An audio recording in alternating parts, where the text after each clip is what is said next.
चलो चलो यहाँ ध्यान दो। लास्ट टाइम हमने क्या कर लिया था, नस्ट इक्वेशन हमने पूरा कंप्लीट कर लिया, ठीक है। सेल पोटेंशियल भी फाइंड किया था और इलेक्ट्रोड पोटेंशियल भी फाइंड कर लिया था। अब अपने नस्ट इक्वेशन के कुछ और यूज़ देखने जा रहे हैं। क्या देखने जा रहे हैं? नस्ट इक्वेशन का कुछ और एप्लीकेशन, ठीक है। दो एप्लीकेशन देखेंगे मेनली। टॉपिक रहेगा तुम्हारा एप्लीकेशन ऑफ नस्ट इक्वेशन, ठीक है। Application of Nernst equation. बेटा पहला एप्लीकेशन है calculation of equilibrium constant. Equilibrium constant that is K equilibrium. हम नस्ट इक्वेशन की हेल्प से क्या फाइंड कर सकते हैं? इक्विलिब्रियम कांस्टेंट को फाइंड कर सकते हैं। चलो क्लियर है? कैसे? एग्जाम्पल लेते हैं। अच्छा, इक्विलिब्रियम कांस्टेंट क्या होता है? What is equilibrium constant?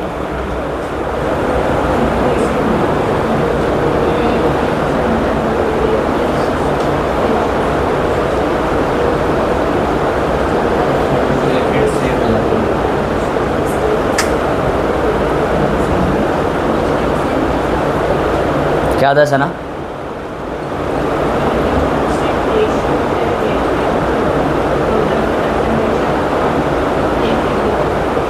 ये तो उसका तुमने फॉर्मूला बोल दिया, मीनिंग क्या है? देखो फॉर एग्जांपल एक रिएक्शन ले लेते हैं, चलो ना। Zn plus C U plus 2 will give Zn plus 2 plus C U, ठीक है। ये डैनियल सेल का एक नॉर्मल सा रिएक्शन लिखा हुआ है। देखते हैं क्या होता है। देखो इसका एक्सप्रेशन लिखो, E cell is equal to E naught cell minus R T 0.059 1 by 2 ln Q, है ना, ln क्यू। ये तुम्हारा नॉर्मल सा इक्वेशन है। अब यहाँ से इक्विलिब्रियम कांस्टेंट कैसे फाइंड होगा वो देखते हैं। देखो जब भी इक्विलिब्रियम अचीव होगा, क्या इक्विलिब्रियम अचीव होगा, कुछ गड़बड़ है बेटा जैनब? हाँ लॉग आएगा। क्या आएगा? लॉग आएगा, बिल्कुल उसको अंदर लेकर के लिखा है मैंने, ठीक है। लॉग आएगा जब भी इक्विलिब्रियम अचीव होगा बेटा। इक्विलिब्रियम अचीव होने पर दो चीज़ें होंगी। इक्विलिब्रियम आने पर जब ये सेल का रिएक्शन इक्विलिब्रियम की स्टेज पे आएगा तो वहाँ दो चीज़ें होंगी। पहली चीज़ क्या होगी? एट इक्विलिब्रियम, इक्विलिब्रियम पर पहली चीज़ ये होगी कि तुम्हारा ई सेल है ना, यानी EMF ऑफ द सेल ये वो क्या हो जाएगा? ज़ीरो हो जाएगा। सेल स्टॉप हो जाता है। क्या हो जाता है? स्टॉप हो जाता है। जब भी सेल इक्विलिब्रियम पे आता है, सेल क्या हो जाता है? स्टॉप हो जाता है। तो उसका EMF यानी ई सेल क्या हो जाएगा? ज़ीरो हो जाएगा। पहली बात तो ये होगी। और दूसरी बात, उस वक्त जो रेशियो होगा प्रोडक्ट और रिएक्टेंट का, डेट इज़ क्यू, उसको क्यू ना बोलते हम लोग क्या बोल देंगे? के इक्विलिब्रियम, यानी क्यू इज इक्वल टू क्या आ जाएगा? के इक्विलिब्रियम। आ रही बात समझ में? अब ये ज़ीरो हो चुका है कि ये जो क्यू है वो के इक्विलिब्रियम हो चुका है। वैल्यू पुट डाउन कर दो यहाँ पे, तो ज़ीरो इज इक्वल टू क्या हो जाएगा? ई नॉट सेल माइनस 0.0591। हमने मान के चले कि टेम्परेचर क्या है? 25 डिग्री सेल्सियस है। नहीं होगा तो बाद में ये नंबर मत लगा देना। तुम देखना कि टेम्परेचर क्या लिखा हुआ है। मान लो टेम्परेचर 20 डिग्री सेल्सियस दे दिया ना, तो ये नंबर लगा दोगे तो गड़बड़ हो जाएगी, क्योंकि ये नंबर कहाँ से आया है? आर टी में जो टी है ना, उसको हमने क्या मान के रखा है? 298 केल्विन, 25 डिग्री सेल्सियस। ऐसा है अपॉन 2 लॉग के इक्विलिब्रियम।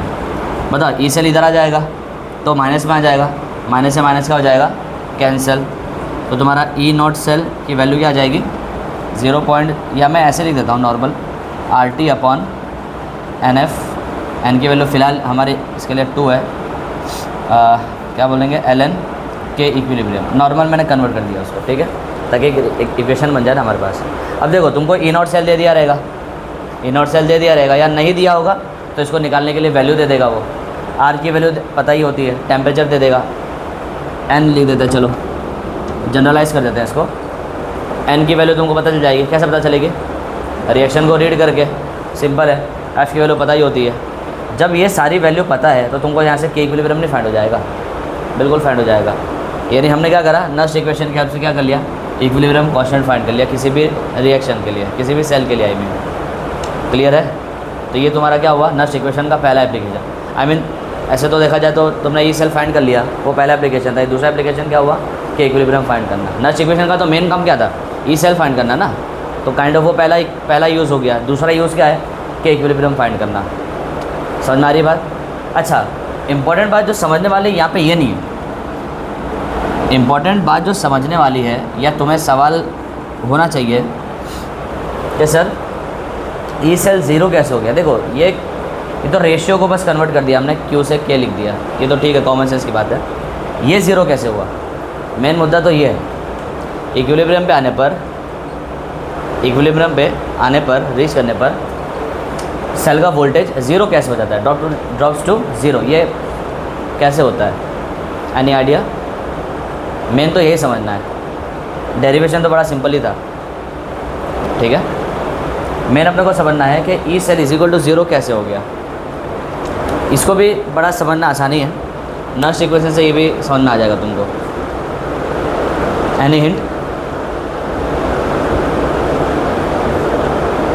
ठीक है, सुनो, कहानी ऐसी है कि जैसे जैसे सेल चलेगा क्या होगा, सेल चलेगा, बताओ Zn+2 का क्या होगा, बढ़ेगा कि घटेगा? वो कंसंट्रेशन Zn+2 का कंसंट्रेशन बढ़ेगा कि घटेगा? एक मिनट, तुम बताओ, बढ़ेगा कैसे? Zn+2 कैसे बढ़ेगा? तो लॉजिक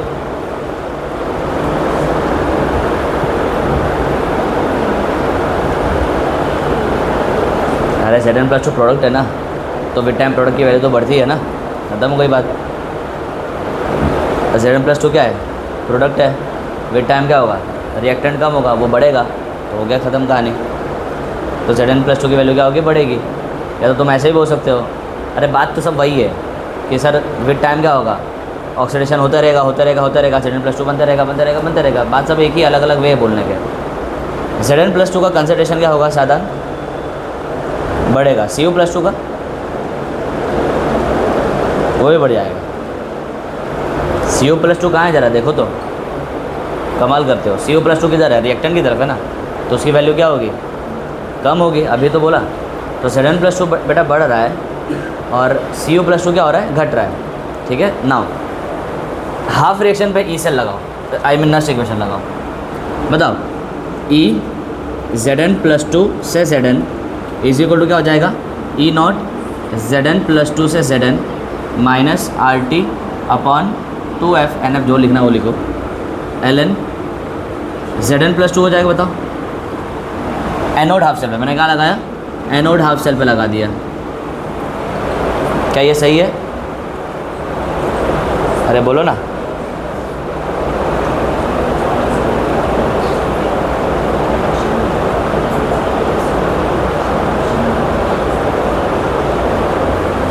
ज़रा सोचो।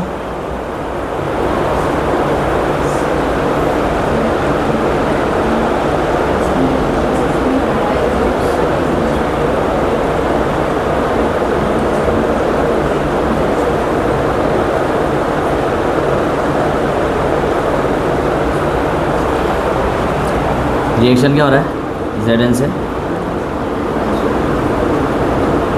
तो ये रहा तुम्हारा क्या, प्रोडक्ट, और ये रहा तुम्हारा रिएक्टेंट, और तुमको दिख रहा है प्रोडक्ट अपॉन रिएक्टेंट का रेशियो क्या आएगा,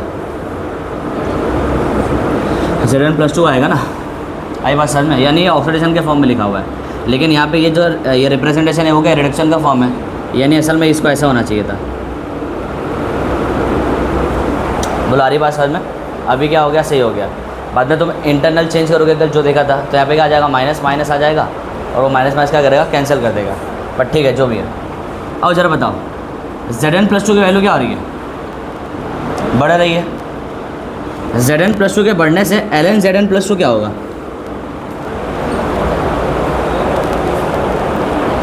भाई ln Zn+2 कंसंट्रेशन बढ़ेगा यहाँ पे, तो उसका लॉग भी तो बढ़ेगा ही, नेचुरल लॉग है तो क्या होगा, लॉग ही है। ये वैल्यू क्या होगी, बढ़ेगी, और अगर ये वाली वैल्यू बढ़ेगी तो तुम्हें लगता है कि ये पूरी वैल्यू क्या होने लगेगी, इंक्रीज़ होने लगेगी नहीं लगेगी, बताओ। बिल्कुल सर, ये वैल्यू क्या होने लगेगी, इंक्रीज़ हो जाएगी। मान के चलो Zn+2 पहले कितना था, 1 था, कितना था, 1 था, तब ये पूरा वैल्यू क्या था, 0। भाई log 1 क्या हो जाएगा, 0, तो ये पूरा क्या हो जाएगा, 0 हो जाएगा। यानी जो E होगा वो तुम्हारा क्या होगा, E0 होगा। क्लियर है? लेकिन जैसे जैसे Zn+2 बढ़ने लगेगा, 1 से 1.01 हुआ, 1 से 1.02 हो गया, फिर इस तरह से बढ़ता रहेगा। तो मैं समझ में आ रहा है, ये वैल्यू क्या होने लगेगी, बढ़ने लगेगी, बढ़ने लगेगी, बढ़ने लगेगी, बढ़ने लगेगी, बढ़ती रहेगी, बढ़ती रहेगी, बढ़ती रहेगी। बताओ एक पॉइंट क्या आएगा, एक पॉइंट ऐसे नहीं आएगा कि इसकी वैल्यू इतनी बढ़ जाएगी कि इसके इक्वल हो जाएगी, इस वाली वैल्यू के इक्वल हो जाएगी। भाई पहले इसकी कुछ ना कुछ वैल्यू तो थी ना, जब Zn की वैल्यू, Zn+2 की वैल्यू जब 1 थी तब ये तो पूरा 0 था। उस वक्त क्या था, सिर्फ यही तो था। मान के चलो ये कितना था, 4 था, कितना था, 4 था। तब ये पूरा टर्म क्या था, 0 था, बिकॉज Zn+2 की वैल्यू कितनी थी, 1 थी। अब 1 से बढ़ा दोगे तो बताओ ये वैल्यू बढ़ जाएगी, और ये वैल्यू बढ़ जाएगी तो ये पूरी वैल्यू बढ़ेगी। अब ये वैल्यू बढ़ गई तो बताओ 4 में से अब ज़्यादा नंबर कटेगा, जब 4 में से ज़्यादा नंबर कटेगा तो ये पूरा वैल्यू क्या हो जाएगा, घट जाएगा। समझ रहे हो बात को, Zn+2 की वैल्यू बढ़ाओगे तो ये वाली वैल्यू क्या हो जाएगी, बढ़ जाएगी। मान के चलो जब Zn की वैल्यू 1 थी ना, तो इस पूरा ये पूरा बंदा कितना आ रहा था, ये तो 0 हो जा रहा था, क्या हो जा रहा था, 0 हो जा रहा था। लेकिन जब Zn+2 की वैल्यू 1.01 हुई तो मान के चलो ये पूरा ब्रैकेट की वैल्यू कितनी हो गई, सपोज 1 हो गई, कितनी हो गई, 1। इसकी वैल्यू तो बताओ फिक्स ही रहती है, 4 मान लेते हैं। तो जब शुरू में जब Zn की वैल्यू 1 थी तो वो ब्रैकेट क्या था, 0 था। बाद में जब Zn की वैल्यू 1.01 हो गई तो ब्रैकेट की वैल्यू कितनी हो गई, 1 हो गई, यानी 4 - 1 हो गया। तो देखो इन दोनों का माइनस करने पर पहले आंसर क्या आ रहा था, 4, अब कितना आ रहा है, 3 आ रहा है। बात आई समझ में। फिर Zn की वैल्यू और बढ़ जाएगी तो Ln की वैल्यू और बढ़ जाएगी, तो ये पूरा टर्म और बढ़ जाएगा। क्लियर है। तो धीरे धीरे दोनों का माइनस करने पर तुम कहाँ जाओगे, कम कम कम के और जाने लगोगे। यानी फिर अगले केस में अगर मान लो 1 के बदले इस पूरे ब्रैकेट की वैल्यू क्या आ जाएगी, 2 आ जाएगी, फिर क्या आ जाएगी, 3 आ जाएगी, फिर क्या आ जाएगी, 4 आएगा। और जैसे 4 आएगा यानी ये दोनों क्या हो गए, बराबर हो गए, यानी 4 - 4 आंसर क्या आ जाएगा, 0। ये बंदा क्या हो जाएगा, पूरा पूरा 0। अरे आ रही कि नहीं आ रही बात समझ में, ये चीज़ है।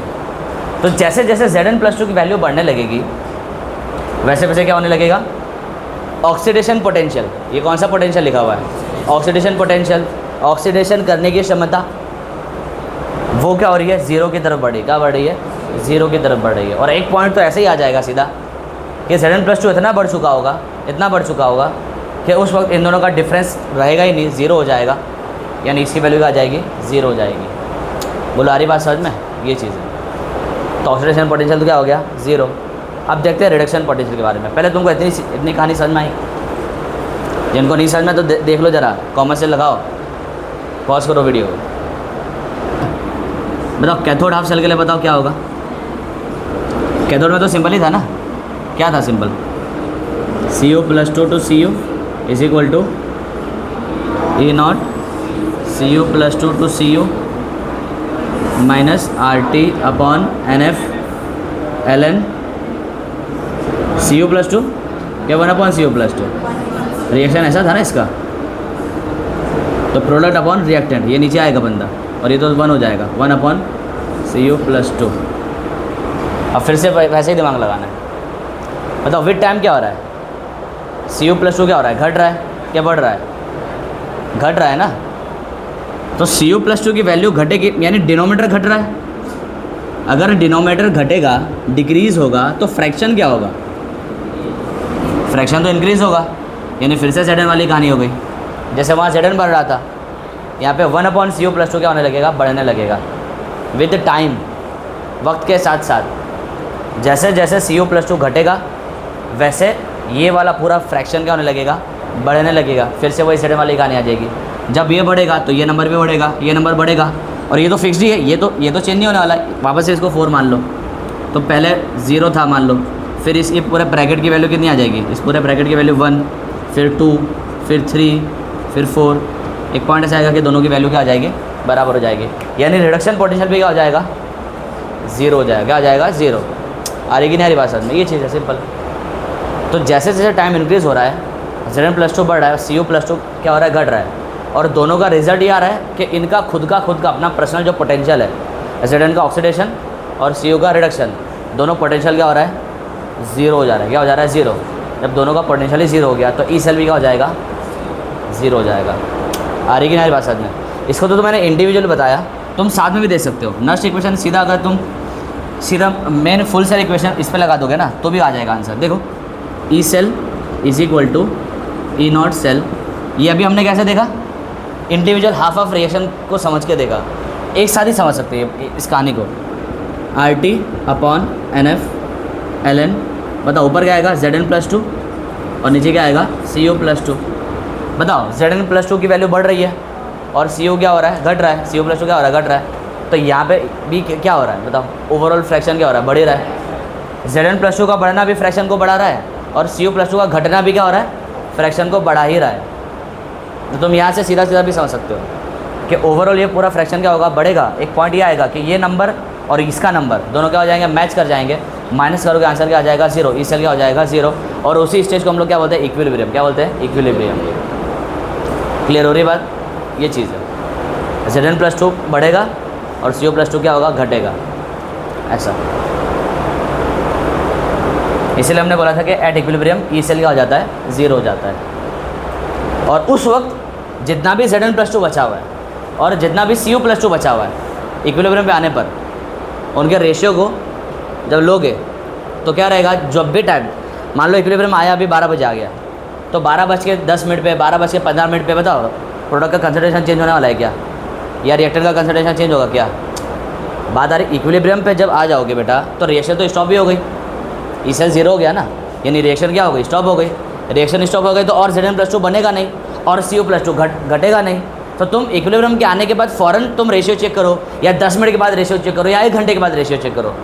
चूँकि Zn+2 और नहीं बन रहा है और Cu+2 और नहीं घट रहा है, तो उनका इंडिविजुअल अमाउंट अपना अपना क्या रहेगा, फिक्स रहेगा। तो उनका रेशियो भी क्या रहेगा, फिक्स रहेगा। यानी मैं बोल सकता हूँ उनका रेशियो कांस्टेंट हो जाएगा, बिल्कुल कांस्टेंट हो जाएगा। इसीलिए हम लोग Q को क्या बोल देंगे, K। क्योंकि क्या बोल देंगे, K मतलब K इक्विलिब्रियम कांस्टेंट बोल देंगे, बिकॉज वो कांस्टेंट हो जा रहा है, उसका रेशियो कांस्टेंट हो जा रहा है। तो तुम फ़ौरन इक्विलिब्रियम आने के बाद फ़ौरन उनका रेशियो चेक करो कि 10 मिनट के बाद या 1 दिन के बाद Zn+2 उतना का उतना रहेगा, Cu+2 उतना का उतना ही रहेगा जितना था वो बन चुका था, और जितना घट चुका था उतना का उतना ही रहेगा। रेशियो लोगे कभी भी कांस्टेंट ही आएगा। बोलो क्लियर है, बात आ गई समझ में। इसीलिए हमने क्या करा, ई सेल को क्या मान लिया था, 0 मान लिया था। E0 सेल 0 नहीं होगा, E0 सेल 0 होगा नहीं।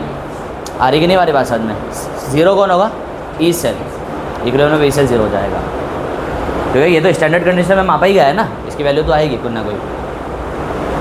बोलो डन।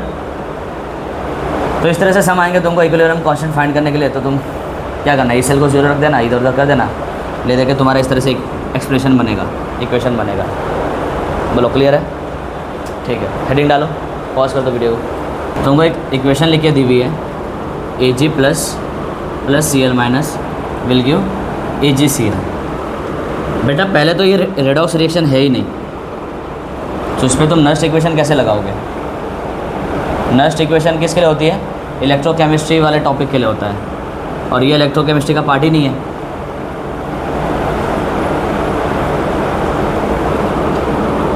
तो पहले ये उसको है ना, इस रिएक्शन को उसका पार्ट बनाओ। सर कैसे बनाए, जब भी इस तरह से रिएक्शन आए कि तुमको लग रहा है कि सर ये तो रेडॉक्स रिएक्शन है ही नहीं, तो उसको कन्वर्ट कैसे करेंगे, मेटल को जोड़ दो। क्या कर दो, मेटल को जोड़ो, ऐड करो रिएक्टेंट की साइड और प्रोडक्ट की साइड। मेटल कौन है यहाँ पे, इधर सिल्वर है। तो तुम क्या करो, बाहर से ला करके Ag को यहाँ जोड़ दो और यहाँ जोड़ दो। यानी इस रिएक्शन को ऐसे लिखो कि Ag प्लस एक्वस जो भी है इसका प्लस Cl माइनस एक्वस, और इधर भी Ag को जोड़ दो, AgCl solid plus Ag solid. मैंने Ag plus solid Ag solid और Ag सॉलिड क्या कर दिया, यहाँ पर जोड़ दिया दोनों तरफ। अब देखो ये रिडॉक्स रिएक्शन बन चुकी है। कैसे, इस वाले Ag को कंपेयर करो इस वाले Ag से, करो कंपेयर करो। तुमको कुछ नज़र आ रहा है, ऑक्सीडेशन होता हुआ नज़र आ रहा है, नज़र आया भाई। यहाँ पे क्या है, न्यूट्रल है ये, और इसके अंदर क्या है, Ag प्लस फॉर्म में है वो, तो हो गया ना ऑक्सीडेशन। और ज़रा इस वाले Ag को कंपेयर करो इस वाले Ag से, क्या हो रहा है बताओ, रिडक्शन होता हुआ दिख रहा है ना। ये रहा तुम्हारा क्या, रिडक्शन रिएक्शन। बोलो क्लियर है। अब तुम इसके ऊपर क्या लगाओगे, नस्ट इक्वेशन। क्या लगाओगे, नस्ट इक्वेशन। क्लियर है कि नहीं क्लियर है। तो जब कभी भी इस तरह से सवाल में फंसो, हालांकि इतना हाई लेवल का सवाल तो आएगा नहीं, बट एक बात है कि मेटल आयन को क्या कर लेना, यहाँ पर ऐड कर देना। तो वो तुम्हारा रेडॉक्स रिएक्शन बन जाएगा। अब यहाँ पे ये बना ना इलेक्ट्रोकेमिस्ट्री का पार्ट, ये केमिकल एनर्जी से क्या बन रही है, इलेक्ट्रिक एनर्जी बन रही है। एक बंदा इलेक्ट्रॉन फेंक रहा है, एक इलेक्ट्रॉन ले रहा है। भाई तुम्हें बात समझ में आई? मैं आगे बढ़ूँ? अब आगे क्या बढ़ो, आगे तो तुम खुद से करो। तुम्हारे पास इक्वेशन आ चुकी है, अब तुमको क्या फाइंड करना है कि इक्विलिब्रियम, उसकी कंडीशन लगाओ और सॉल्व करो इसको।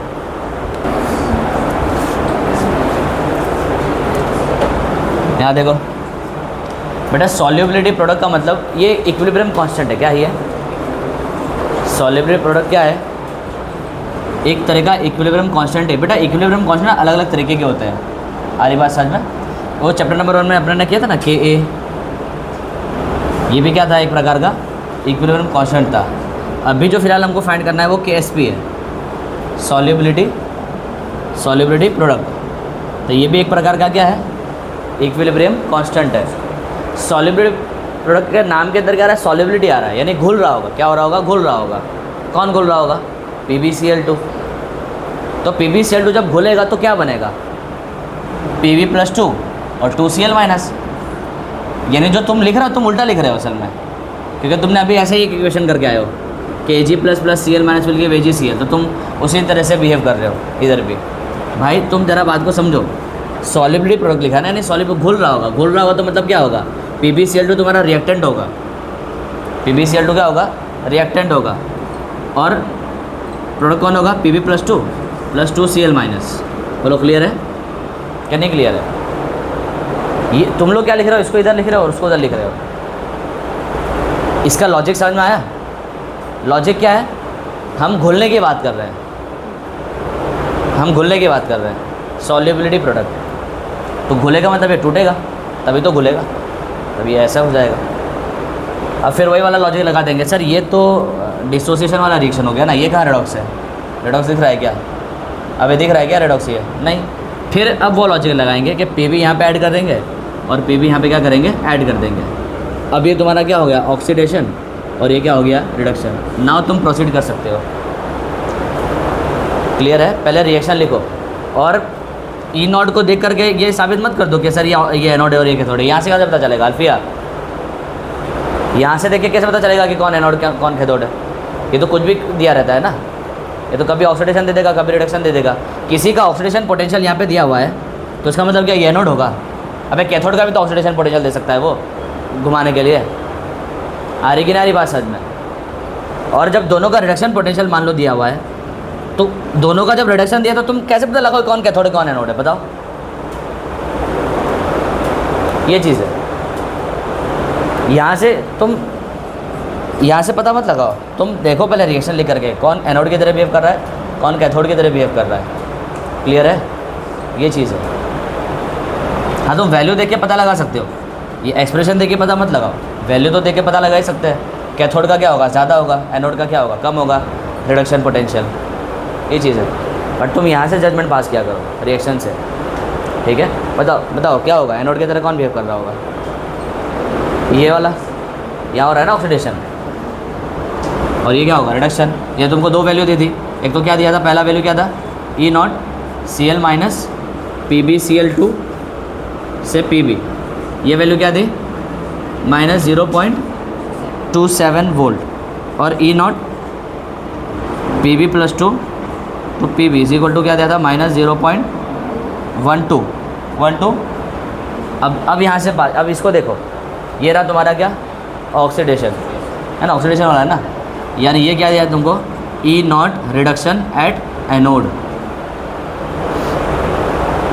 मैं रिडक्शन पोटेंशियल ही दिया है ना, वो कैसे पता चलेगा कि सर रिडक्शन पोटेंशियल दिया है, वो एक्सप्रेशन ये देख करके, रिप्रेजेंटेशन देख करके कि सर रिडक्शन दिया हुआ है। और ये कैथोड है, ये कैसे पता चलेगा, सॉरी एनोड है, ये कैसे पता चलेगा, रिएक्शन को देख करके। अभी ये सब बेसिक में अपने कर गए थे शुरू में, कोई नया चीज़ नहीं है, कंफ्यूज मत हो ज़बरदस्ती का। हार्ड लग रहा है क्या? मैं बोल रहा हूँ तुमको ये पता कैसे चलेगा कि कौन सा एनोड का है और कौन सा कैथोड का है। दोनों के दोनों, पहले तो ये तो क्लियर है कि रिडक्शन पोटेंशियल दिया हुआ है, इलेक्ट्रोड को देख के पता चल ही गया। तो ये भी E R है, E0 R है, और ये भी क्या है, E0 R है। अब पता ही लगाना है एनोड कौन है कैथोड कौन है, तो रिएक्शन से देख लो। मैं ये कहना चाह रहा हूँ, रिएक्शन में दिख रहा है कि सर Pb से Pb+ यानी एनोड है, ऑक्सीडेशन हो रहा है वहाँ पर, यानी ये किसका दिया हुआ है, एनोड का दिया हुआ, और ये किसका दिया हुआ है, कैथोड का दिया हुआ है।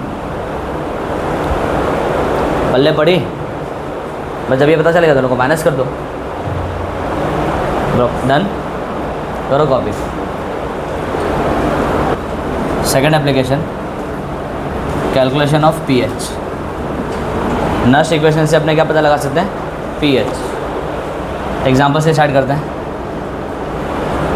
सपोज एक रिएक्शन लिखा हुआ है Zn से Zn+2 H+H2 Pt, ऐसा कोई तुमको रिप्रेजेंटेशन दिया हुआ है। हमें क्या निकालना है, पीएच। तुमको पता है पीएच क्या होता है, और इस pH is equal to negative log of concentration of H+। देखो तुम्हारे नर्स इक्वेशन के अंदर लॉग रहता ही है, लॉग रहता है ना, ln के फॉर्म में होता है, ln को लॉग में कन्वर्ट कर लेना। और चूँकि रिएक्शन के अंदर H+ भी शामिल है, तो लॉग के अंदर H+ कहीं ना कहीं तो आएगा, तो वो लॉग H+ क्या बन जाएगा, pH। वो लॉग H+ क्या बन जाएगा, pH बन जाएगा। समझे? बताओ रिएक्शन क्या होगी, Zn+2H+ will give H2 + Zn+2। क्या बोलते हो, है ना। H2 का ऐसा कोई ना कोई प्रेशर भी होगा, प्रेशर दिया होगा, इसका कुछ ना कुछ कंसंट्रेशन दिया होगा, ठीक है, समथिंग कोई ना कोई कंसंट्रेशन दिया होगा, ठीक है। तुम्हें क्या फाइंड करना होगा, पीएच। कैसे करेंगे, सिंपल है, लगा दो। E cell is equal to E0 cell minus RT upon 2F ln। बताओ क्या क्या बनेगा, क्या क्या लिखो यहाँ पे, बताओ ये क्या है, सॉलिड है, इसको तो एक नेगलेक्ट कर देंगे। ये क्या एक्वस है भाई, ये तो लिखना पड़ेगा। ये क्या है, गैस। क्या गैस को नेगलेक्ट करते हैं भाई, गैस को नेगलेक्ट किया जाता है, उसका तो कंसंट्रेशन चेंज होता है ना, ये चीज़ है। तो यहाँ पे क्या आएगा, pressure of H2 multiply by concentration of Zn+2 divided by concentration of H+ का स्क्वायर। देख रहे हो, लॉग समथिंग बन रहा है। बोलो डन यहाँ तक। और फिर तुमको क्या दे देगा, इसका E0 दे देगा, इसका E0 दे देगा, वहाँ से ही E0 सेल फाइंड कर लेना, ठीक है। वो सब बड़ा सिंपल है। मैं तुमको पीएच का एक्सप्रेशन बना के दिखा देता हूँ। हमारा मकसद यहाँ पे वैल्यू निकालना नहीं है, एक्सप्रेशन बना के देखना है। बाद में वैल्यू तो बस वैल्यू पुट ऑन करोगे तो वैल्यू निकल जाएगा पीएच का स्पेसिफिक, ठीक है। तो E cell is equal to E0 cell minus RT upon 2F into 2.303 log pressure of H2 multiply by concentration of Zn+2 divided by H+ का स्क्वायर। बोलो क्लियर है। अब ये क्या दिख रहा है, log A into B. Log A into B का फार्मूला क्या होता है, log A plus log B, but A into B के साथ C डिवाइड में भी है, तो मैं बोल सकता हूँ log A plus log B minus log C। सीधा एक बार में लगा दो फार्मूला। समझे मैथ वाले और बायो वाले भी समझ गया ना। या तो तुम ऐसा कर सकते हो कि इसको, इस पूरे को A बोल दो और इसको क्या बोल दो B। तो लॉग A अपॉन B का फार्मूला क्या बन जाएगा, log A minus log B, ठीक है।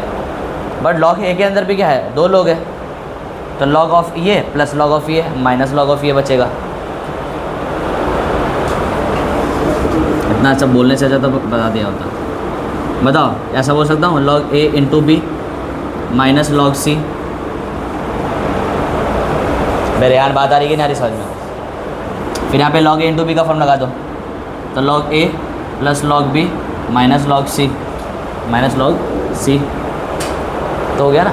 जो मल्टीप्लाई में होगा उसका log को प्लस में डाल देना, और जो डिवाइड में होगा उसके log को माइनस में डाल देना, हो गया ख़त्म कहानी। तो मैं ये सारा सब कुछ तो सेम ही रहेगा कि E cell is equal to ये माइनस ये पूरा, यहाँ पे क्या आ जाएगा, log pressure of H2 plus log concentration of Zn minus 2 into log concentration of H+। क्या बोलते हो, log इसका जब लोगे तो 2 इधर डिवाइड में मतलब इधर आ जाएगा, वहाँ ये log का रूल है, तो 2 इंटू लॉग ऑफ H+। इतना समझ में आया? मैंने एज इट इज़ यहाँ तक उतार दिया, कॉपी पेस्ट कर दिया, ठीक है, डन। देखो पीएच बनता हुआ दिख रहा है, पीएच बनता हुआ दिखाई दिया, कहाँ दिखाई दिया पीएच बनता हुआ? ये क्या है? ये पीएच नहीं है, ये नेगेटिव पीएच है। क्या है? Negative pH. तुमको तो सिर्फ इतना हिस्सा दिख रहा है ना, और ये हिस्सा किसके बराबर होगा? माइनस ऑफ पीएच के बराबर होगा। तो इसके जगह पे हम लोग क्या लिख सकते हैं? Minus pH. या तो तुम एक और काम कर सकते हो, ये माइनस को अंदर भेज करके यहाँ पे प्लस भेज दो और फिर प्लस 2 पीएच लिख दो, जो भी है, जैसा भी सॉल्व करो, आंसर तो वही आना है। तो E cell is equal to E naught cell minus R T upon 2f multiply by 2.303। अच्छा, ये सारी चीज़ें किस में होंगी? ब्रैकेट में होंगी। किस में होंगी बेटा? ब्रैकेट में होंगी, ध्यान रखना। ये सारा सब एक साथ लिखा जाएगा ब्रैकेट में। बेसिक मैथमेटिक्स आनी चाहिए भाई। Log pressure of H2 plus log Zn+2 का कंसंट्रेशन। इसको क्या लिख सकता हूँ मैं? माइनस पी एच, वो वाला माइनस और ये वाला माइनस क्या हो जाएगा? प्लस। तो प्लस 2 इंटू पी एच। बोलो समझ में आ गया? तुमको ई नॉट सेल के लिए वैल्यू दे दिया रहेगा, RTF दे दिया रहेगा, इसका प्रेशर दे दिया रहेगा, समथिंग प्रेशर, इसका कंसंट्रेशन दे दिया रहेगा। बताओ, ये सभी वैल्यू यहाँ रख दोगे, इधर उधर करोगे और तुम्हारा क्या आ जाएगा? पीएच आ जाएगा। लेकिन जब पीएच फाइंड करने का होगा तो बेटा तुमको वो ई सेल दे देगा। क्या दे देगा? E cell. ऑब्वियस सी बात है। तो अगर तुमको पीएच फाइंड करना होगा तो बाकी सारी वैल्यू अदर देन पीएच तुम्हारे पास होनी चाहिए, तो वो ई सेल भी तुमको दे देगा। तो ई सेल दे देगा, ये निकाल लोगे, ये सब पता ही रहेगा तुमको। तो बस वहाँ से क्या आ जाएगा? पीएच आ जाएगा। बोलो आ रही कि नहीं आ रही बात समझ में? ये चीज़ है। बोलो डन। यानी तुम नेक्स्ट इक्वेशन से तुम क्या फाइंड कर सकते हो भाई? पीएच भी फाइंड कर सकते हो। बोलो क्लियर है? पॉज करो। अपने को कुछ रिलेशन देखना है। क्या देखना है? रिलेशन, ठीक है। रिलेशन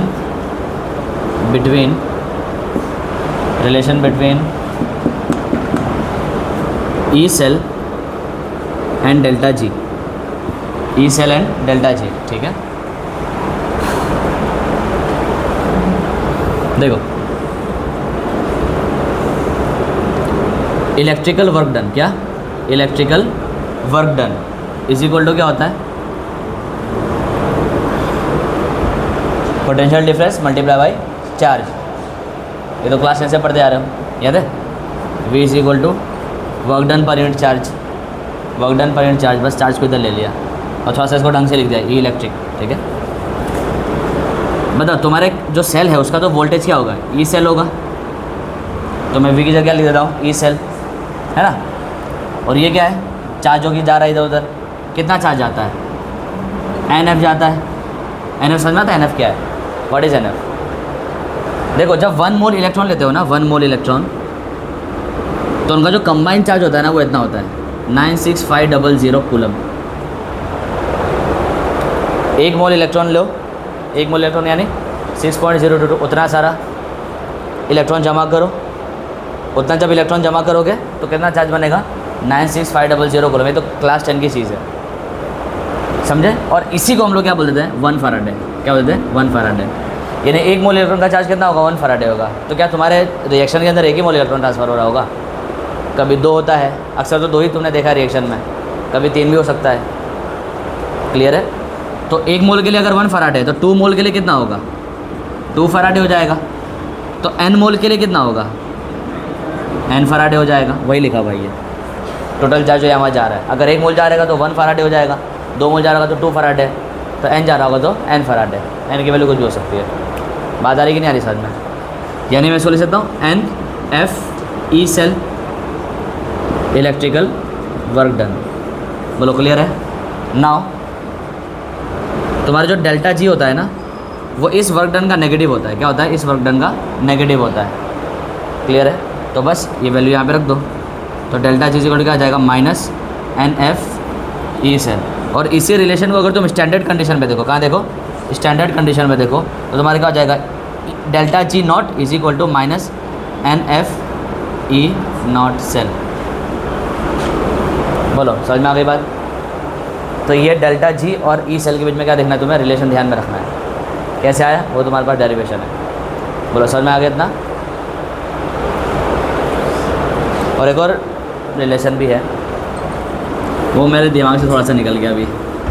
मेरे जस्ट अभी तक दिमाग में था, वो भी डेल्टा जी का ही था।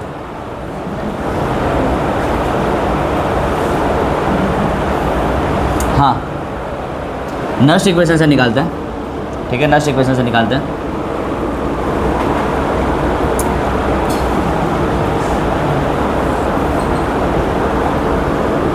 Relation between delta G and के इक्विलिब्रियम, डेल्टा जी एंड के इक्विलिब्रियम, ठीक है, ये भी एक छोटा सा रिलेशन है, देख लो। E इज इक्वल टू क्या होता है, E naught minus R T upon N F, क्या बोलते हो, सही लिख रहा हूँ, एल एन क्यू, ठीक है। इक्विलिब्रियम की कंडीशन लगा दो, at equilibrium 0 is equal to E naught minus R T upon N F L N K equilibrium, क्या बोलते हो, ठीक है। यानी यहाँ पे क्या हो जाएगा, ई नॉट इज इक्वल टू वही वाला, कुछ नया नहीं है, अरे वही डेरिवेशन है, कुछ नया नहीं है भाई, ठीक है। बताओ, इसको इधर फेंक दूँ, इसको इधर डाल दो, तो N F E naught is equal to क्या आ जाएगा, R T L N K equilibrium, और ये क्या है, माइनस डेल्टा जी है, ये क्या है, माइनस डेल्टा जी नॉट कह सकता हूँ मैं, ई नॉट है ना, तो माइनस डेल्टा जी नॉट, ये रहा भी देखा था, ठीक है, इज इक्वल टू क्या आ जाएगा, R T L N K equilibrium, minus को उधर भेज दो, तो delta G naught is equal to क्या आ जाएगा, minus R T L N K equilibrium. बोलो क्लियर है। ये छोटे छोटे से दो इक्वेशन है, छोटा मोटा एक एक मार्क्स में काम आ जाएगा, एमसीक्यू वगैरह में सॉल्व करने का काम आ जाएगा, ध्यान रखना उससे। बोलो डन, कॉपी कर लो।